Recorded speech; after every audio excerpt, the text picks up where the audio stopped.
Mana ya Isaka, Mana ya Israeli, si umwami wa Yesu Kristo, uyu mwanya duhaye ku imbere yawe tusenga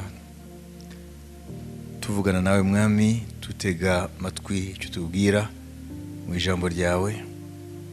Komeza twigishe mwami, tumenye agaciro k'umwanya umwana w'umuntu amara imbere yawe, nk'uko ijambo ryawe tumaze kurisoma, ko amateka yose ari ay'umuntu ku giti cye, ay'ibintu yose yinjira mu mateka magari wagambiriye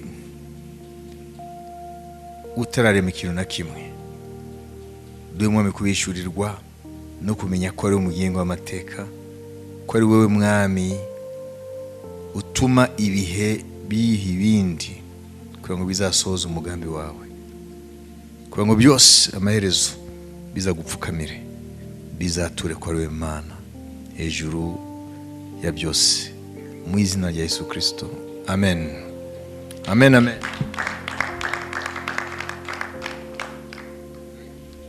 Rero tumaze kubona ko amateka yaba ari umuntu ku giti cye, yaba ay'ibintu, ndetse ay'amahanga, isi yose ari mu murongo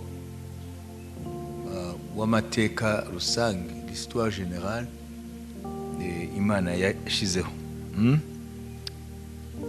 Ngira ngo ibyo wabishuriwe. Amen. Ingingo ivuga kusenga Imana akwiye kumenya ko Imana kubayishaka ari abo ihamagara kugira ngo binjire mu mateka yageniye, ayo mateka ataragaragarira amaso y'abantu. Bakwiye kumenya ko kubera ko Imana yamenye byose bitarabaho, Imana ibicira umurongo, inzira bizakurikira. Ibyo bifite ingaruka no mu guhamagarwa kwayo, kuko yamenye kera amateka. Ngo ibyo turiho turanyuramo byo byamenywe kera, nk'uko natwe twamenywe kera. Amen. Nk'uko biri tubwira mu Baroma 8:28 ngo abo ko byose bifatanyiriza hamwe kuzanira ibiza kwakunda Imana, kubera iki? Kuko ngo abo yamenye kera yabatoranije kera. Kuvuga ngo yarabamenye kera, ibatoranya kera. Kera no kuvuga iki? Mbere yuko harimo ikintu na kimwe. C'est dans l'éternité. Mbere yuko Imana irema. Urumva ngo tuzi neza ko kubakunda Imana, kubahamagaye nk'uko yabigambiriye, byose bifatanyiriza hamwe kuzanira ibyiza. Bagahita bavuga ati rero abo yamenye kera yabatoranije kera. Ni ukuvuga ngo rero Imana tuyishaka, tumvise ko nayo ibidushaka. Mwegera Imana nayo irabegera. Tumvise yuko usenga Imana akwiye kubaza kumenya iyo Mana ni iyihe. Ngo nuko rero abegera Imana bakwiye kumenya kwiriho. Ariko twumvise ngo ukwiye kumenya iyo Mana iriho ni iyihe Mana, imeze gute, ko wowe urayishaka imeze gute. Twavuze ko utashobora kugenda ugiye gusaba umuntu ikintu runaka utazi uwo ari we, utazi n'ibye. Ntabwo rero wajya gusenga Imana, gushaka Imana utazi iyo Mana ushaka iyo ariyo. None uzayimenyera he? Uzamenya mu ijambo uko ubwayo yivuze. Niyo mpamvu tukangurira abantu kumenya ijambo ry'Imana. Ko nidushaka Imana tugasenga Imana tutazi ijambo ry'Imana, tuzasanga turashaka Imana itariyo, Imana wiremeye mu bwenge bwawe. Nushaka ko Imana iba Imana y'inkoni y'ukubita, ubwo rero uzayirema mu mutwe wawe ariko uzayifata. Nimba ushaka wowe umva ko Imana idashobora ni urukundo gusa, ntabwo ihana, uzayifata uko. Ariko izahinduka imana wiremeye mu bitekerezo, izahinduka ikigwamana. Imana nyamana rero ntushobora kwimenya atari mu ijambo ryayo. Umwuka wera rero akamurika mu ijambo ry'Imana ukayimenya. Hanze y'ijambo ry'Imana, Imana wibwira ntabwo ari yo, ni Imana karemano wiremeye mu bwonko gusa. Iyo rero bizahinduka uzaba uri muri nihilisme nk'uko bayivuga, kwizera ibitariho, kwizera Imana itariho. Ariko Imana yaremye ijuru n'isi, nta handi wayimenyera neza, ni mu ijambo ryayo. None umwuka wera akakumurikira. Amen. Uko yivuze revelation yayo niko imeze.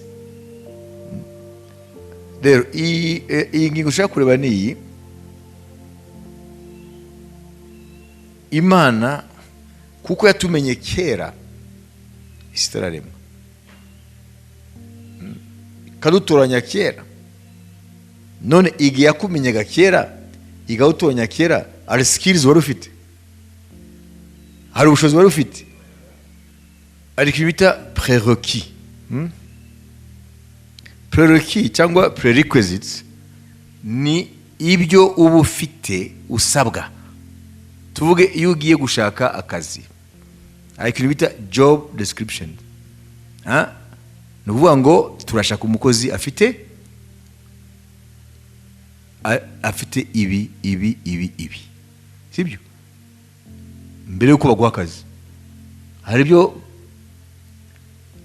profile bashaka, hari icyo bashaka, sibyo? Nimba utabyujuje ntabwo baguha akazi. Abantu rero bibaza ngo n'Imana niko imeze. Imana yatumenye kera tutarabaho, idutoranya kera tutarabaho. Ni ukuvuga ngo rero nta skills twari dufite. Twari tumaze kwiga amashuri ze, ikadoze wayiga kandi utaravuka. Wari umaze kuba muremure cyangwa mugufi? Oya. Wari umaze kugira amafaranga? Oya. Kandi aho rero utari ubwabeho niyo yakumenye kera ikagutoranya kera. Mubage banadusomere tuyeraho. Abaroma 8:28-30. Kandi tuzi yuko kubakunda Imana byose bifatanyiza hamwe kubazanira ibyiza, ari bo bahamagawe nk'uko yabigambiriye, kuko abo yamenye kera yabatoranirije kera gushushanywa n'ishusho y'umwana wayo, kugira ngo abe imfura muri bene se benshi. Abo yatoranyije kera yarabahamagaye, kandi abo yahamagaye yarabatsindishirije, n'abo yatsindishirije yabahaye ubwiza. Amen. Amen. None se nufata aya magambo, sibyo? None se wumva hariho ibintu runaka yahereyeho kugira ngo igutoranye? Mu isi hari ikintu bita skills na qualifications. Ukwiye kuba ufite skills runaka na qualification runaka. Turashaka umuntu yize amashuri aya, afite ubumenyi ubu, afite experience iyi, sibyo?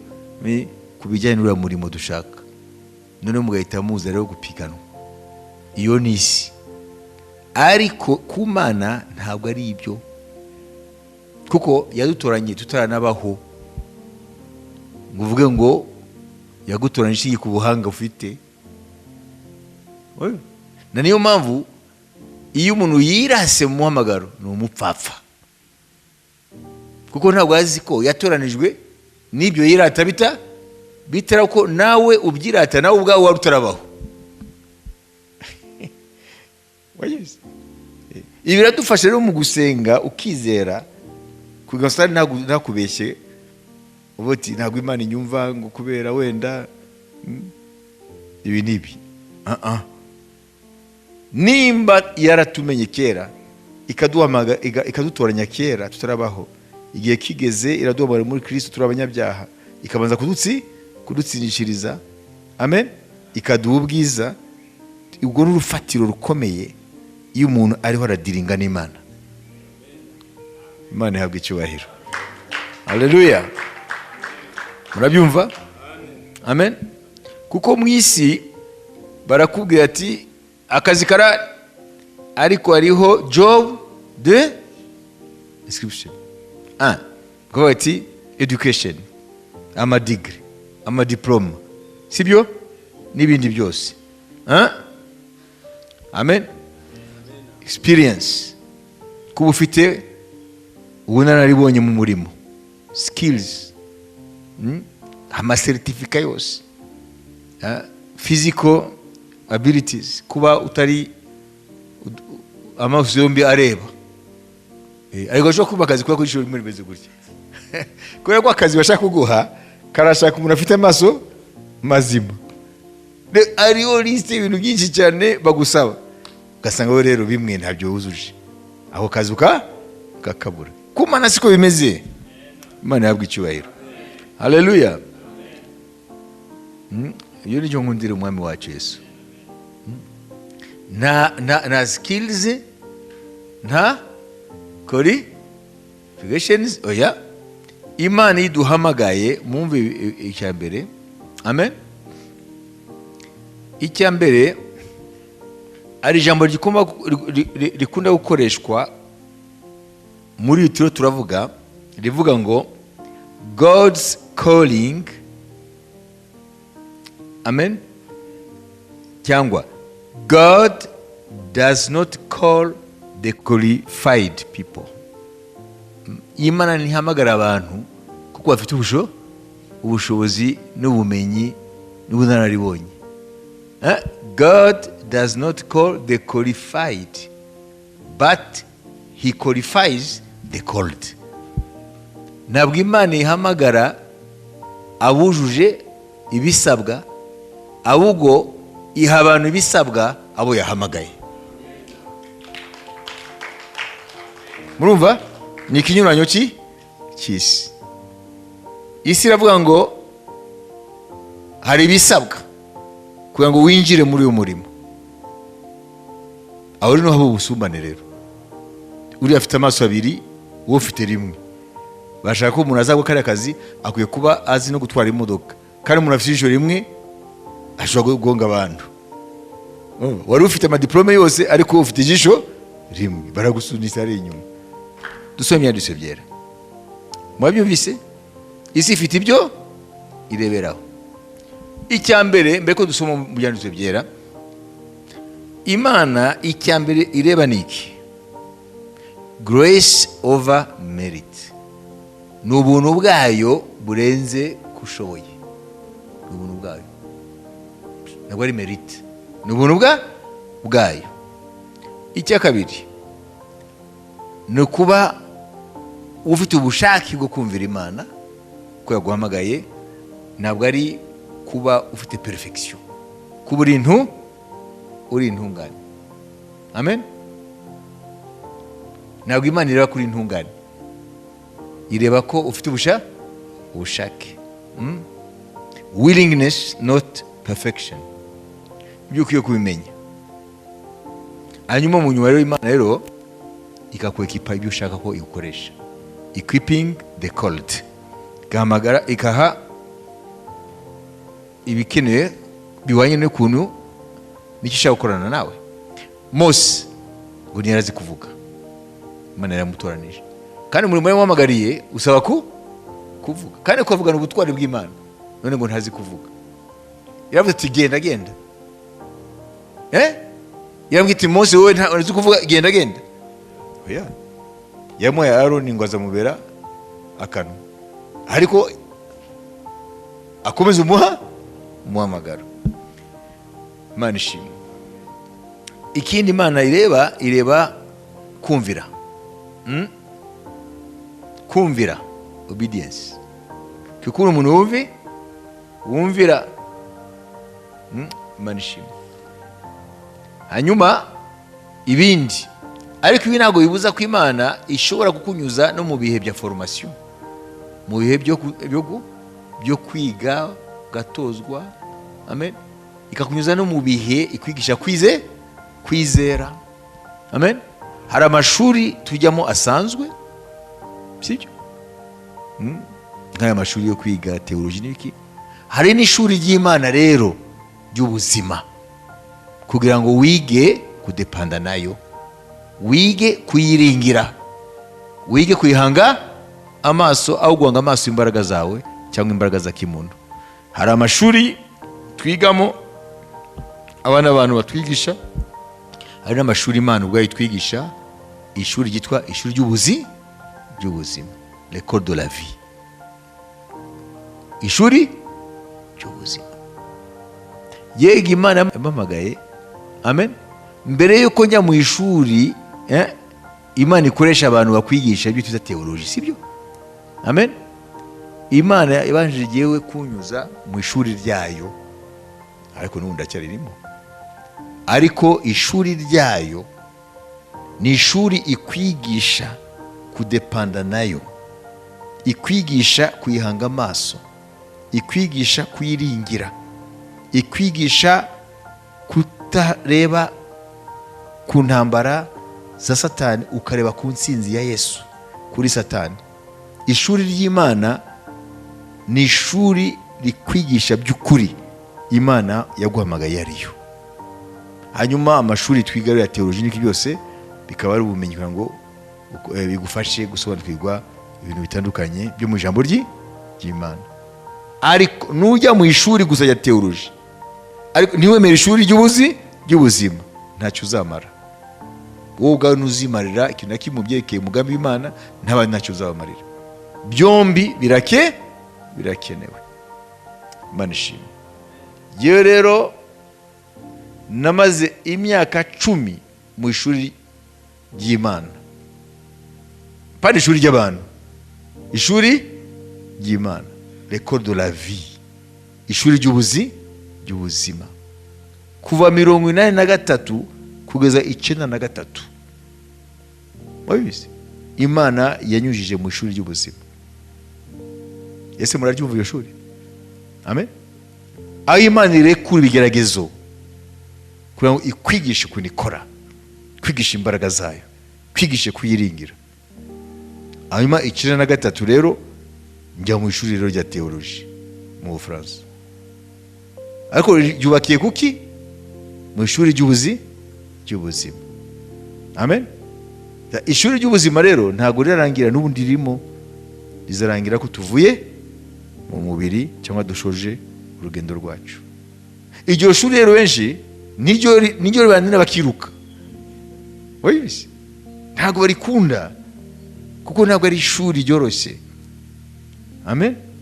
Kamere ntabwo irikunda, kuko kamere ishaka ube mu buzima umetiriza everything, aho ikintu cyose wumva uzi uko kizarangira, uzi exit, sorti yacyo. Ntabwo dukunda uncertainty, kuba mu bintu biri incertain. Dukunda ibintu tubona iherezo ryabyo. Ariko iri shuri ry'ubuzima byo kugendana na Yesu ni ishuri utamenya what next. Ntabwo umenya qu'est-ce qui va suivre, quelle est l'étape suivante. Niyo mpamvu ushobora kubona abantu benshi ni intyoza mu kuvuga Imana, ariko muhamagara uti turaje kumenya ishuri ry'ubuzima, ugasanga ntaryo. Ishuri ry'ubuzima rero ni Imana ikwigishiriza mu buzima busanzwe buri munsi. Amen. Nuyigisha abantu ko God is our provider, Imana niyo iduha ibyo dukene. Ukwiye kuba ubizi byarabaye, warabibonye. Vuga ngo ukwiye kuvuga experience y'Imana daily, umunsi ku wundi. Amen. Ese Imana ya provider koko? Ese Imana imenya abayo? Ubushi twarize iki? Uburyo Imana ikemura ibibazo by'abantu bayo. Amen. Ntabwo ari just ntabwo ari theory, ni kubera yuko hari ishuri ry'ubuzima twanyuzemo, aho Imana ipurvoya, Imana ikazana ibintu aho utazigaga, Imana igakinzira aho utazigaga. Amen. Haleluya.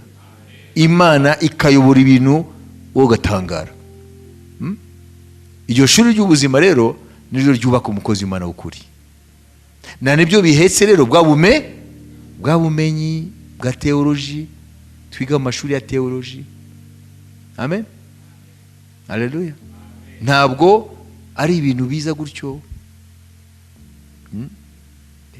Benshi rero bashobora kumenya Imana mu by'ubwenge ariko ntibayimenye mu buzima busanzwe. Kubera iki? Kubera ko ntago banyuze mu ishuri ry'Imana, ishuri ry'ubuzima, l'école de la vie avec le Seigneur. Amen. Ese murabyumva? Ntago muzi Paulo se yavuze, yabwiye Abakorinto iki ngo sinazi iwanyu ndi intyoza. Intyoza se niki? Intyoza niki? N'amagambo, eloquence. Ngo ntago nazi iwanyu ndi intyoza.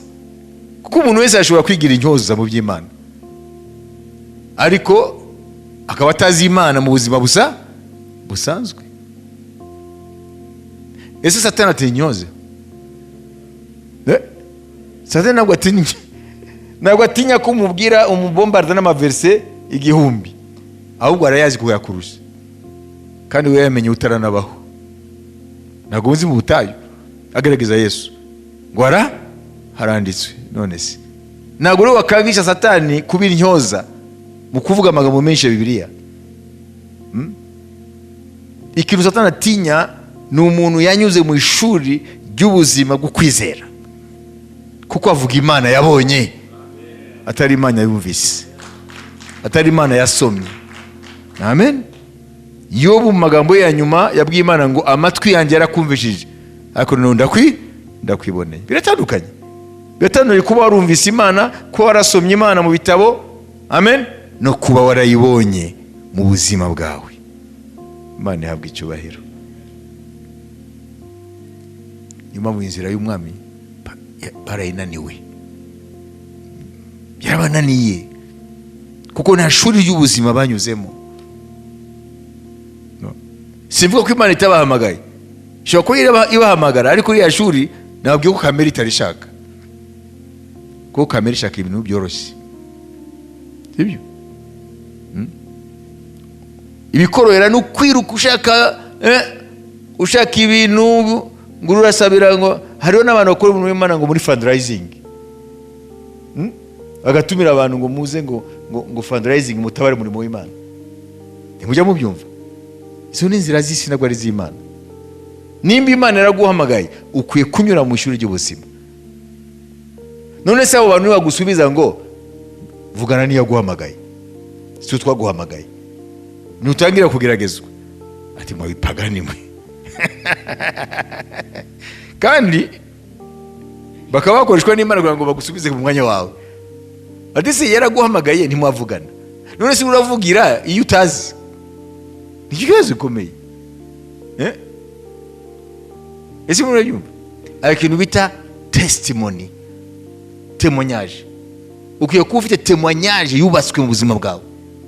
Ishuri ry'ubuzima ni wowe ububamo, ukaba waranyuze muri ibi, ukabona Imana intervena kugira ngo uzafashe abazanyura mu bibazo nk'ibyo.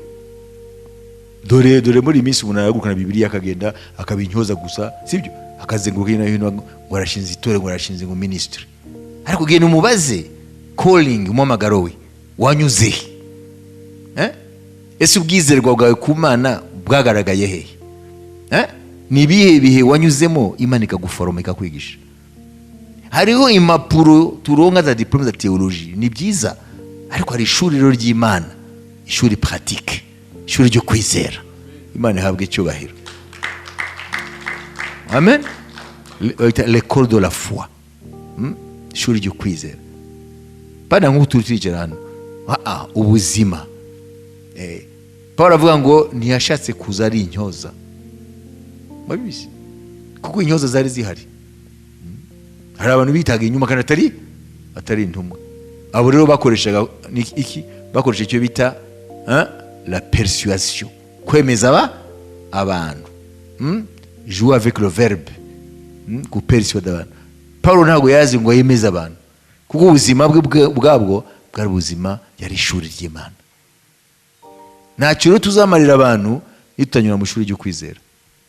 Kandi dusome aya magambo, Yohana 14:12.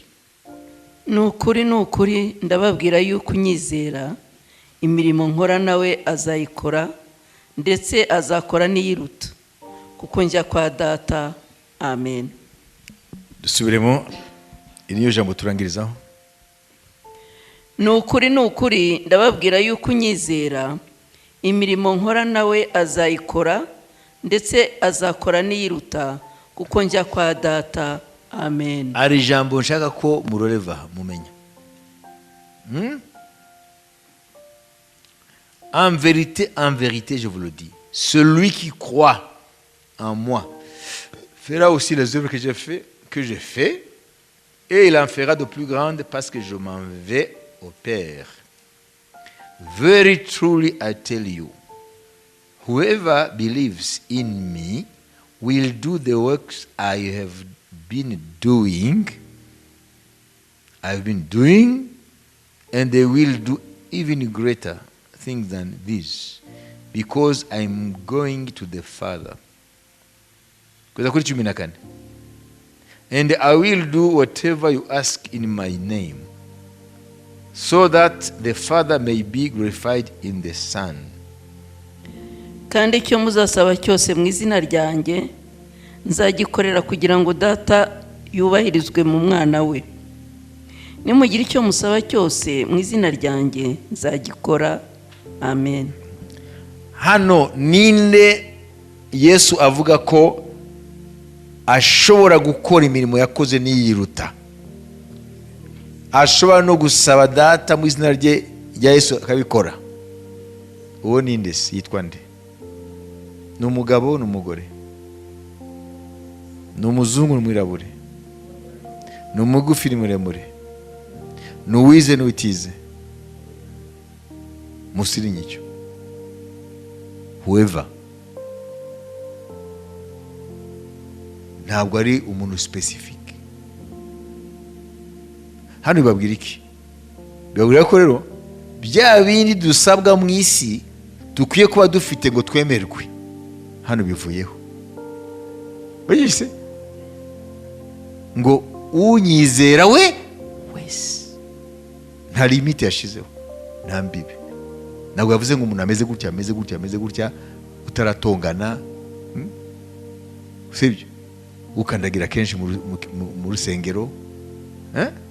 Yavuze ngo unyizera wese.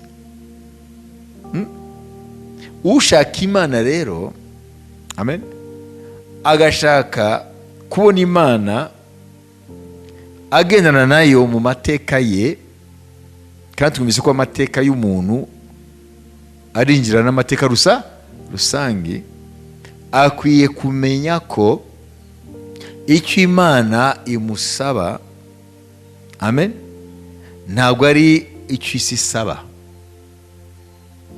Imana habona biriya twarebye mbere muri bikazira ngingo, amen, Imana isaba gusa ko uyigirira confiance, umenya ko iguhamagara izi ikiguhamagarira, kandi ibyo ukubwira cyangwa ibyo yavuze mu ijambo ryayo ni ukuri kandi bizaba. Ushaka Imana rero mu masengesho akwiye kumenya ko mbere na mbere Imana ntabwo yegzija cyangwa itegeka ngo kugira ngo unyegere ukwiye kuba wujuje ibi n'ibi. Ikintu nyamukuru cya mbere ni kuyizera. Wamara kuyizera, ibindi niza kuyobora muri byo, niza gucisha aho iza gucisha, niza kwigisha mu byo iza kwigishamo, niza izaba yaragennye ibihe uzanyuramo nk'ishuri ryayo. Amateka uzayubakana nayo, kabone nubwo yamenye kera, ariko mu gihe cyawe izubakana ayo mateka yamenye kera hamwe nawe. Icyo rero ntabwo uba gusa follower ukurikira, uzaba partner, uzakorana nayo amateka. Amen. uhinduka umufatanyabikorwa. Amen, haleluya, amen. Ngo dukorana nayo. Icyo gihe iyo mukoranye nayo rero nawe witwihinduki.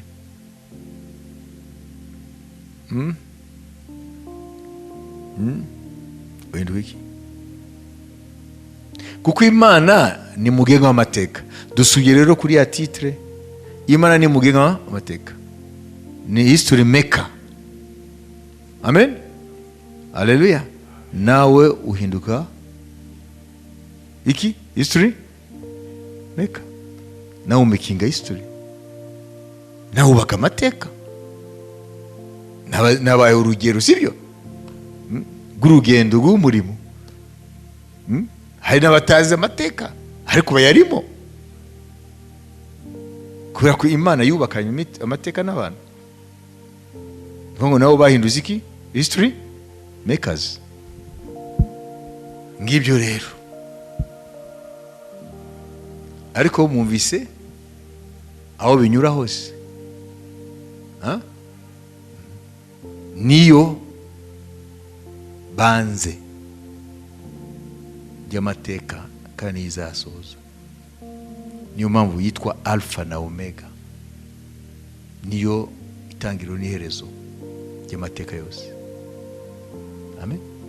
Iyo tumaze gusabana nayo, tukagendana nayo muri Yesu Kristo, amen, tutatwinjira muri urwo rwego rwo kubakana nayo amateka. Tubakana nayo amateka arenza yacu bwite, kubera ko amateka ya buri muntu arinjira muri mateka rusange. Byo nibyo bintu rero umuntu akwiye kumenya. None umaze kugeraho, wumva ko gushaka Imana ari guta umwanya. Muribuka ijambo tuwavuze kare, duti tumaze kuvuga duti amateka y'abantu n'ibintu byose ari mu maboko y'Imana, ko Imana niyo yayagennye, igena uko ibihe bizagenda biha ibindi, sibyo? Yaba byiza yaba bibi biba kuri iyi si, byose biri mu mugambi w'Imana, kuko biriho birajya kuri umurongo Imana yabiciriye, kabone ubwo tutahita tubibona ako kanya. Ko turakuvuga ngo ibibi ni Satani, ibyiza ni Imana, sibyo?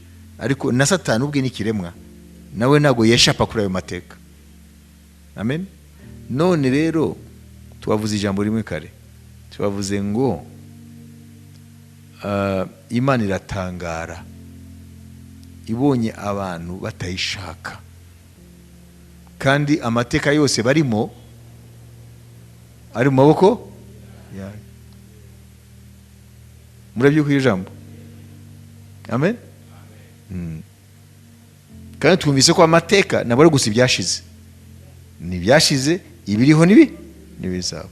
None Imana iratangara ibonye abantu ntabwo bashishikaye kwishaka, kandi ibyo barimo ni bifite mu kiganza cyayo. None wabwira iki abantu batarabimenya ko Imana hari abantu iri rubakana nabo amateka? Wababwira iki?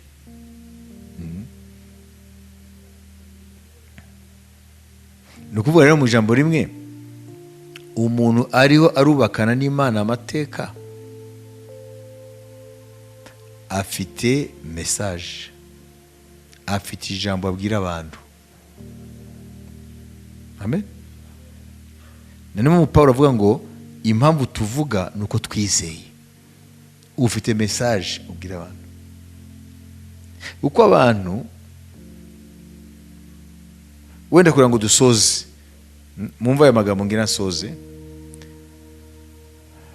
hari itandukanirizo hagati y'Abapetero bariho bararwana urugamba rwo kuroba Yesu atari mu bwato bwabo, n'igihe Yesu yinjiye mu bwato bakaroba nawe ahari. Hari itandukaniro hagati yo kurobana na Yesu no kwirobana wenyine. Ni mu bisoma hariho itandukaniro hagati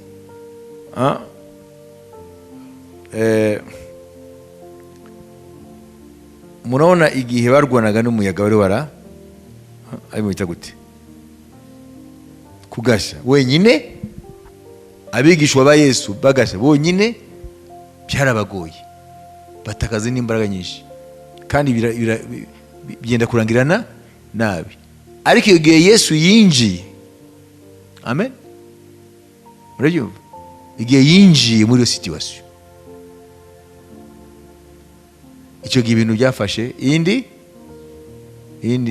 nzira nziza.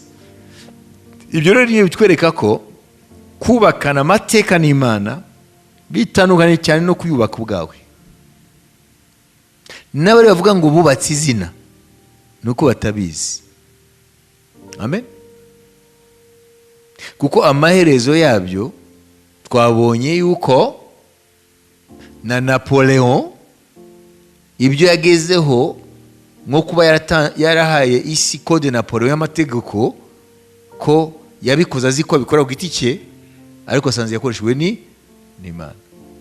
Twabonye bariya ba Theodore Herzl aribo batangije igitekerezo cy'Abayuda kugaruka iwabo, ubwe yari umuyuda ariko atizera Imana,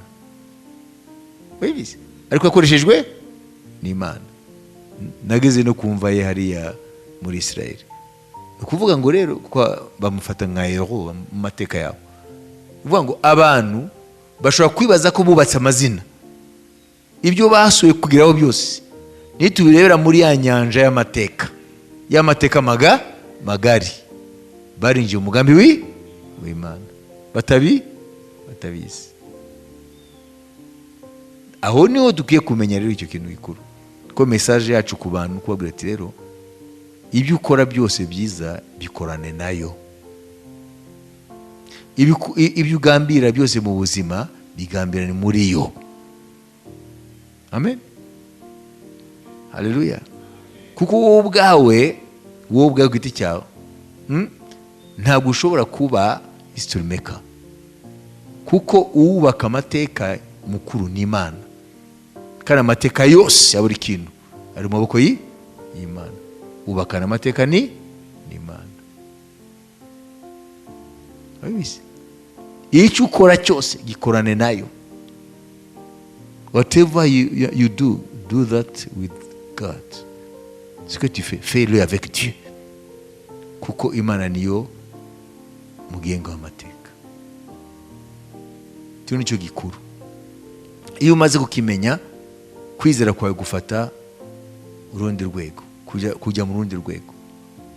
Iyereko ufite y'ubuzima riba irindi, amen.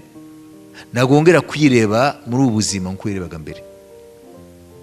Ubona ko ubuzima bwawe ntabwo ari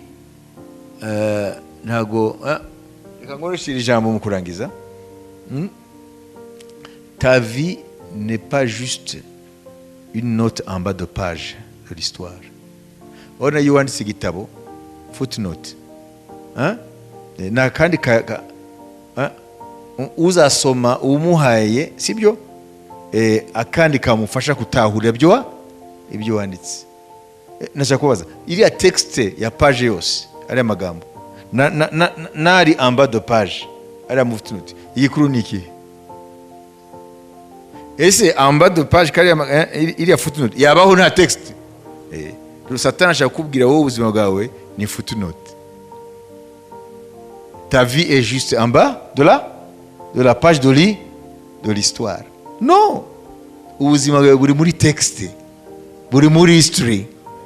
Ntabwo uri footnote, ntabwo uri hariya munsi y'umurongo, aho hari dusobanura amagambo magari.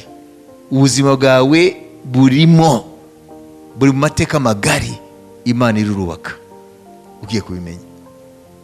Ese mwabyumvise ibyo? Amen, haleluya, amen. Murabona iyi texte amagambo, nimufata ko iyi page ari amateka magari, amen. Mu bitabo abari utundi tugomba gushyira hasi dusobanura ijambo runaka mu gitabo.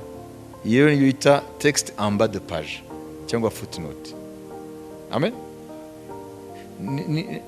Ni nk'akantu sibyo. Ubuzima bwawe rero ntabwo buri hano hasi ya page, ubuzima bwawe buri muri page y'amateka indani, bufite agaciro rero. Amen. Haleluya. Amen. Rero ukwiye kubimenya, kandi ibi ntabwo ushobora kubimenya utari umuntu ushaka Imana. Muri za ntambwe twavuze: gusenga, gusoma ijambo ry'Imana, kuritekerezaho, gusaba Imana kuyoborwa nayo mu guhishurirwa ijambo ry'Imana, gusaba Imana guha imbaraga zo gushobora kuvuga ijambo ry'Imana. Amen. Gusaba Imana ibitekerezo byayo bize muri wowe binyuze mu gusobanura ijambo ry'Imana, ukamenya yuko amateka yawe ari kumwe n'amateka yandi Imana ifite mu kuboko kwayo. Ntabwo rero wajya kuyubaka ubwawe. Amen. Kuko hari ibintu bishobora kugora. N'abariya bashoboye kubaka ibintu bikomeye cyane bakitwa kubatse izina mu mateka, tumvise ko byose babikoze ko byari mu mateka magari y'Imana. Twasanga ingero zimwe na zimwe. Amen. Ibi rero ni ibintu bikomeye cyane bituma ubuzima bwacu tutabutakaza ubusa, tutawufusha ubusa, tugata umwanya wacu. Amen. Tukibaza ko ubuzima bwacu buraza gusa by accident hanyuma bukarangira bukagenda. Oya, ubuzima bwacu bufite ibisobanuro. Amen. Ntabwo bari abantu gusa bari aho hanyuma bazabaho hanyuma bapfe bagende. Ubuzima bwacu bufite impamvu, kandi iyo mpamvu iri muri ayo mateka magari y'Imana. Amen. Mu gusenga, mu byo uvuga, mu byo ukora, mu byo utekereza, wowe utekereza muri iyo angle, ubitekereze mu bijyanye n'amateka magari n'amateka yawe ku giti cyawe aho bihuriye. Uzajye wibuka y'amazi ari mu karahuri agasukwa mu nyanja, bizagufasha kugira ngo umenye ko ubuzima bwawe bufite agaciro gahambaye, kuko Imana irabukoresha mu kubaka amateka iyo uyikundiye. Amen. Hari igihe n'Imana ishobora kubwira twabonye kare, Imana igakoresha passion z'abantu gusa, ambition z'abantu, ariko bagasanga ko barubaka amateka. Donc bagakora ibintu bazi ko bubaka amazina yabo, kuba rero barubaka amateka y'Imana yo yamenye kuva kera, ariko bo ntibabimenye. Donc les grands, reka mvuga iki, ari ikintu bita les faits historiques na les actions historiques. Bitandukanye hehe? Les faits historiques ni igihe wibaza ikibazo ngo habaye iki mwaka wa 1918 habaye iki, mwaka wa 1939 na 1945 habaye iki, intambara ya mbere y'isi n'intambara ya kabiri. Iyo bita les faits historiques. Ni ibintu ushobora kuvuga ngo habaye iki, ariko les actions historiques byo ni kindi. Les actions historiques ni ibintu abantu runaka bakoze bigahindura icyerekezo cy'amateka, bakibaza ko ari bo bahinduye icyerekezo cy'amateka, naho binjiye mu byo rurema mugenga byose yari yarateguye. Amen. Ibyo rero mugiye kubimenya. Tukomere Imana amashyi. Haleluya. Amen. Turashimira Imana abo bose bitabiriye n'abakoze imirimo y'Imana uyu munsi. Reka rero turusoze dusenga, sibyo? Dushima Imana. Haleluya. Data, turagushima ko uyu mwanya duhaye n'ibintu byose twashoboye kugeraho mu kumenya ubwiru bw'ubwami bwawe, ubwiru bwawe. Twamenye uyu munsi yuko ari wowe mugenga w'amateka, ni wowe mwami utegeka ibihe, ni wowe unyuranya ibihe n'imyanya, kuko amateka yubakwa mu bihe, kandi twabonye ko ni wowe mugenga w'ibihe. urakoze rero mwami, uduhe rero kubakana amateka nawe. Ntitwibone ko turi turubaka ubuzima bwacu nk'abafite imbaraga, ariko ibyo twubaka byose tubyubakane nawe. Tumenye ko ikintu cyose gifite amateka yacu, n'umuntu wese afite amateka ye, kandi ayo mateka yose yinjiye mu mateka rusange magari Imana yagambiriye kera isi itararemwa. Mwami, uduhe kubishyurirwa kugira ngo dutangire uhereye none, bikitwa none. Ibyo dukora, ibyo tuvuga, ibyo dutekereza, tubitekereze mwami muri urwo rwego rwo gukorana nawe nyiramateka, gukorana nawe mugingo w'amateka, kugira ngo amateka yacu mwami ashobore kubaka amateka ya benshi, kugira ngo byose byinjire muri wa mugambi mugari wo kubaka amateka y'Imana. Mu izina rya Yesu Kristo, amen. Amen, amen. Mwami abagire neza.